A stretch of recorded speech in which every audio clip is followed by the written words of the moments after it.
Hi, my name is Abdul. I'm the Southern Regional Manager at MegaGen UK, and today I'm going to be talking to you about impression taking. So once the patient has had their implant and the soft tissue has now finished healing, we then move on to the impression phase, and there are multiple different ways of doing this. Right now I'm going to be talking about manual impressions. So there are two ways to do this. There's the open tray technique and the closed tray technique. As you can see, I've got the two trays here. Now you'll notice that there's a slight difference with these trays. One has a hole cut out, one does not. So at the implant position, on an open tray technique, you will cut out the hole, and with the closed tray technique, it will stay closed. Usually when people are using the closed tray technique, it's because the oral cavity is smaller or the implant is placed in the posterior and difficult to reach. So let's have a look at the open tray technique first. So this is an open tray impression coping. So this has some features which make it ideal for impression taking using the open technique. So within the packaging, what you'll have is the coping itself, which looks like this, and a guide pin.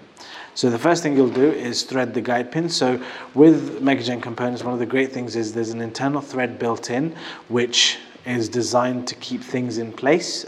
So hopefully you shouldn't have any issues there. So when placing the impression coping, what you will do is first take the impression coping and locate the hex.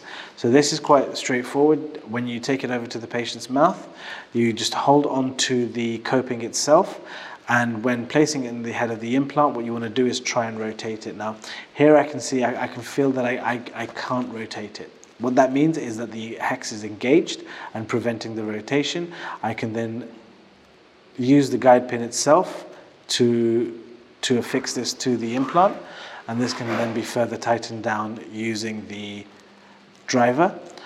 Once in place, you will take the impression tray, fill this with your impression material, take it over to the patient's mouth, and what you will find is the impression coping will then poke through out of the hole and the impression material, and then you give it time to set.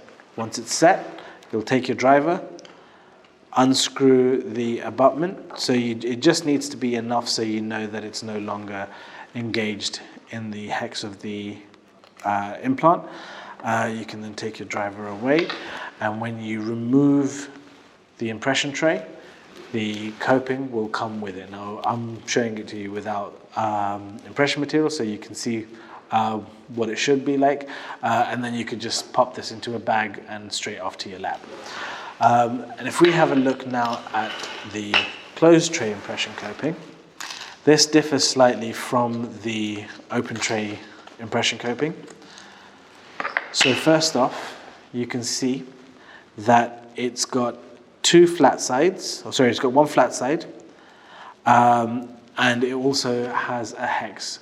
The reason they all come in hexed is because it will translate the hex position to the lab. If the lab is doing some bridge work where the hex is not actually required, it's better that they have the hex and don't need it, rather than not have the hex position and need it. So again, similar to the open tray impression coping, you will take your guide pin and thread it through the impression coping.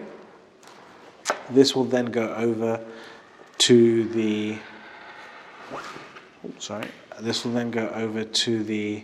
implant. Once again, holding the impression coping. If you try and rotate it, you'll notice that it's not rotating.